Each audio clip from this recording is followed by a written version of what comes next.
Guys welcome to my YouTube channel top technical. तो guys आज बात करेंगे हम अर्थिंग और ग्राउंडिंग। अर्थिंग क्या होती है, क्यों करते हैं? ग्राउंडिंग क्या होती है और क्यों करते हैं? काफी सारे लोगों को ये डाउट होगा कि अर्थिंग और ग्राउंडिंग सेम है, जबकि ये दोनों अलग हैं।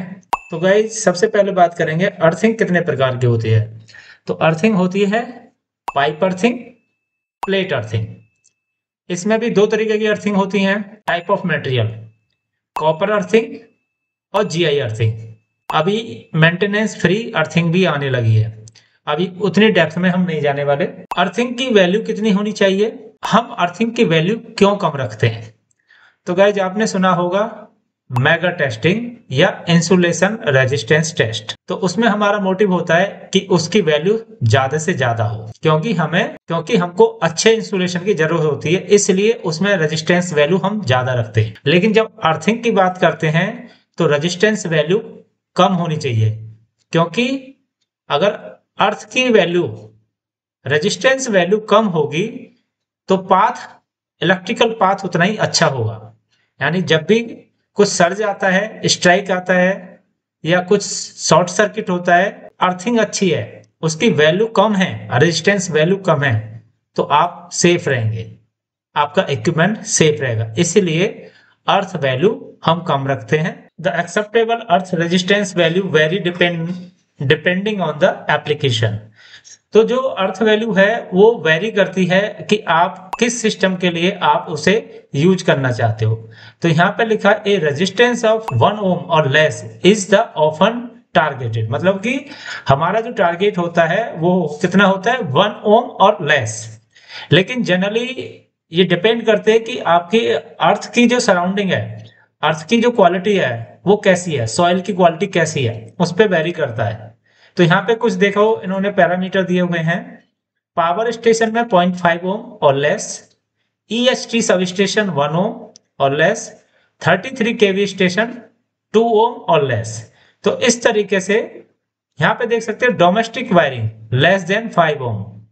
तो अलग अलग सिस्टम के लिए अलग अलग वैल्यू होती है। जैसे मैंने अभी बताया, factor affecting earth resistance, soil resistivity, electrode material, मतलब कि आप कौन सा मटेरियल यूज कर रहे हो, जीआई कर रहे हो, कॉपर यूज कर रहे हो, और उसकी डेप्थ, मतलब कि कितनी डेप्थ तक आप अंदर जा रहे हैं।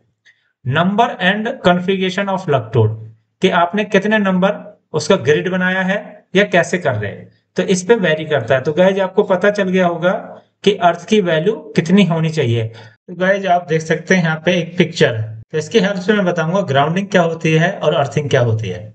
तो आप यहाँ देख रहे हैं ये इक्विपमेंट है, ओके, और यहाँ पे क्या है, इसको सप्लाई दी गई है लाइव वायर, यानी कि यहाँ फेज है रेड कलर का और ये न्यूट्रल है, ओके। सपोज करो इसके अंदर कोई फॉल्ट आ गया, जैसे यहाँ दिखाया हुआ है करंट फॉल्ट। अब ये क्या है कि आपने सीखा होगा कि इलेक्ट्रिकल सिस्टम कैसे काम करता है। ये एक पाथ बनता है, यहाँ से सप्लाई आती है और वापस चली जाती है, ये कंप्लीट पाथ बनेगा। अगर इसमें ब्रेक हो गया तो ये इक्विपमेंट काम नहीं करेगा। इसी तरीके से जब भी आपके इक्विपमेंट में फॉल्ट आता है तो क्या होता है, इक्विपमेंट का फॉल्ट मतलब उसमें करंट लीकेज हो रहा है, यानी वोल्टेज आ रहा है। तो जैसे ही आपको इलेक्ट्रिकल सिस्टम कैसे काम करता है, वो इजीएस्ट पाथ ढूंढता है, इजीएस्ट पाथ जो कि जिसमें सबसे ज्यादा करंट फ्लो हो सके। तो जैसे ही आपने इसको टच किया तो यहां से देख रहे हैं एरो से क्या हुआ, यहां से फ्लो बन गया, यानी कि आपके करंट का फ्लो ऐसे बना और ऐसे बनता हुआ वापस से न्यूट्रल में आ गया। आप यहां से देख रहे हैं इस तरीके से डायग्राम दिखाया हुआ है। तो ये शॉर्ट साइकिलिंग हो गया, मतलब कि इसे शॉर्ट सर्किट भी बोल सकते हो।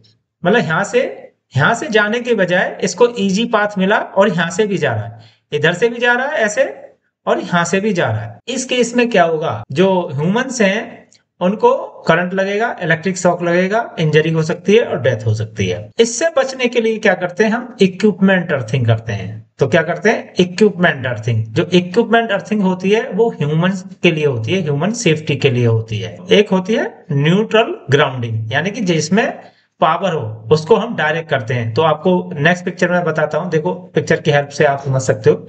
यहाँ लिखा है one phase secondary distribution of transformer, ये ट्रांसफार्मर दिखाया हुआ है। अब बात आते हैं इस पिक्चर पे, राइट। यहाँ पे क्या करा इन्होंने, न्यूट्रल को यहाँ पे ग्राउंड कर दिया, राइट। और ये इक्विपमेंट की अर्थिंग नहीं की, इसमें आप देख रहे हैं कोई इक्विपमेंट की अर्थिंग नहीं है, सिर्फ न्यूट्रल की ग्राउंडिंग की हुई है, न्यूट्रल को ग्राउंड किया हुआ है। तो जब भी हम ग्राउंडिंग वर्ड यूज करेंगे तो इसका मतलब हम इलेक्ट्रिकल सिस्टम और इलेक्ट्रिकल इक्विपमेंट की सेफ्टी कर रहे हैं, ना कि ह्यूमंस की। ओके, तो ग्राउंडिंग जो होगी वो होगी इक्विपमेंट के लिए, एक तो इक्विपमेंट सेफ्टी और एक वोल्टेज को बैलेंस करने के लिए, जो भी सर्ज आएंगे, जो भी एकदम सडनली वोल्टेज आएंगे, हाइक होगा, उसको यहां से ये ग्राउंड कर देगा, तो आपके इक्विपमेंट को, सर्किट को सेफ रखेगा। अब गाइस आते हैं इस पिक्चर पे, आप देखिए इस पिक्चर को केयरफुली देखिए, ये इक्विपमेंट है। ओके, न्यूट्रल को यहाँ पे ग्राउंड किया हुआ है और यहाँ पे देख सकते हैं बॉडी को ग्राउंड किया हुआ है। अब देखो यहाँ क्या हुआ, अब इसमें फॉल्ट है। ओके, इसके अंदर फॉल्ट आया हुआ है, यानी कि इसमें लाइव है, ये इसमें करंट आया हुआ है। अब किसी ह्यूमन ने टच किया, तो टच करने से क्या होगा, कुछ नहीं होगा, क्योंकि उसको जो पाथ मिल रहा है, यहां से पाथ मिल रहा है, यानी कि हमने इस बॉडी को अर्थ किया हुआ है और इसके थ्रू ये इसको शॉर्टेस्ट पाथ है। ओके, और इजीएस्ट पाथ है। तो हमारा जो फ्लो कैसे हो रहा है, पाथ कैसे बन रहा है, ऐसे बन रहा है, या ना कि ऐसे। तो इस केस में क्या होता है, इक्विपमेंट आपका अर्थ नहीं था, इसलिए पाथ कैसे बना, थ्रू ह्यूमन बॉडी। और जब ह्यूमन बॉडी बनता है तो उसमें क्या है, आपके जो बॉडी में वाटर कंटेंट होता है वो एज ए कंडक्टर काम करता है। ब्लड है, आपका वाटर है, तो बॉडी कैसे काम करती है, एज ए कंडक्टर। जब एज ए कंडक्टर काम करती है तो उसमें सेक्रीफाई किसको होना पड़ता है, बॉडी को होना पड़ता है, इसलिए इंजरी होती है और इसलिए डेथ भी हो सकती है। ग्राउंडिंग और अर्थिंग करते हैं। यहाँ क्या लिखा है, electric system without earthing, electric system with earthing. Okay, अब मैं दूसरी पिक्चर दिखाता हूं आपको और ज्यादा क्लैरिटी मिलेगी। तो गाइज एक ये पिक्चर है, आप देख सकते हो अर्थिंग, और ये कुछ भी हो सकता है, मोटर हो सकती है, आपका एच हो सकता है, चिलर हो सकता है, फैन हो सकता है, कुछ भी हो सकता है। तो यहाँ पे क्या है, अर्थिंग नहीं है, इक्विपमेंट की अर्थिंग नहीं है, लेकिन आपने न्यूट्रल को ग्राउंड किया हुआ है। तो क्या हो रहा है, फ्लो कैसे हो रहा है, ऐसे फ्लो हो रहा है। ओके, तो ये भी सिमिलर पिक्चर है जैसे पहले दिखाई थी, थोड़ा सा ये अच्छे से इसमें टेक्स्ट वगैरह, थोड़ा विजुअलाइजेशन अच्छा है। आप ये देखिए एक पिक्चर है, इसमें कितने अच्छे से अर्थिंग दिखाई हुई है। तो गाइज यहाँ पे देख सकते हैं कॉपर अर्थिंग है, तो यह टर्मिनल निकला हुआ है, इसमें कनेक्ट किया हुआ है, राइट।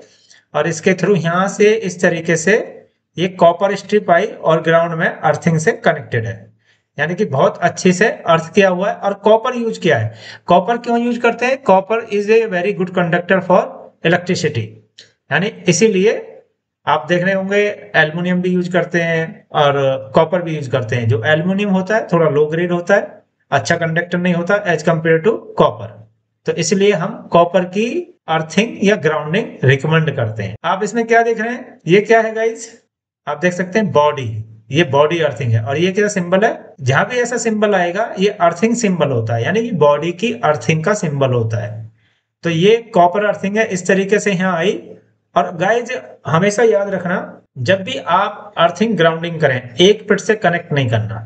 ओके, आपको डेडिकेटेड अर्थ पिट रखनी है फॉर बॉडी, और ग्राउंडिंग के लिए जो अर्थ पिट रखनी है सेपरेट होनी चाहिए। यानी न्यूट्रल के लिए, जहां भी न्यूट्रल या किसी सर्किट की आप अर्थिंग करने जा रहे हैं, उसकी अर्थिंग सेपरेट होनी चाहिए और एक डिस्टेंस होनी चाहिए, जो एक नॉर्म्स बोलता है उसको रेफर करके दोनों की अर्थिंग में डिस्टेंस होना चाहिए। अदरवाइज क्या होगा, ये डिसबैलेंस कर देता है, यानी कि इंटरफेरेंस क्रिएट कर सकता है। तो गाइस देख सकते हो यहाँ से कैसे ये पास हो रहा है। जो पहली पिक्चर थी, फर्स्ट वाली पिक्चर, यहाँ से देखो ये टर्मिनल आया, ऐसे यहाँ पे ये कॉपर स्ट्रिप है। ओके, और यहाँ से पास होती हुई नीचे की तरफ चली गई। तो गाइस यहाँ पे देख सकते हैं बॉडी को कैसे अर्थ किया हुआ है। ओके, और ये यहाँ से ऐसे गई और यहाँ पे ये देख सकते हैं अर्थ पिट है, और यहाँ पे ये कनेक्ट कर दिया। अभी ये पूरा नहीं हुआ काम, यहाँ पे पिट बननी है, पिट बनेगी प्रॉपर तरीके से, लेबलिंग होगी, पिट नंबर डलेगा, उसकी क्या वैल्यू है उस पर वो मेंशन होगी। तो गाइज आपने देखा, इस तरीके से आप अपने इक्विपमेंट की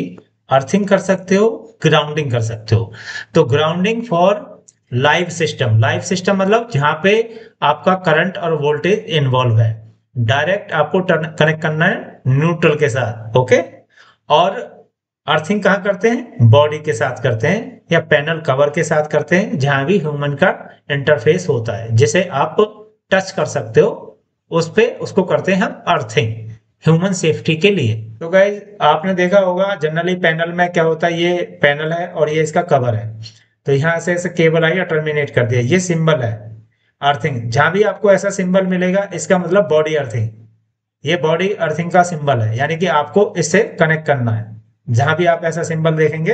तो गाइज आपको समझ आ गया होगा कि अर्थिंग और ग्राउंडिंग में क्या डिफरेंस है। ओके, तो जब भी आपसे कोई क्वेश्चन पूछता है या आप किसी को एक्सप्लेन करना चाहते हो, तो earthing mean body earthing for human safety और grounding mean equipment safety, circuit safety to balance voltage और टू अकोमोडेट एनी सर्ज। मतलब सडनली कोई सर्ज आता है, उस सर्ज को एब्जॉर्ब करती है, कौन करती है? ग्राउंड, हमारी जमीन जो अर्थ होती है वो एब्जॉर्ब कर लेती है।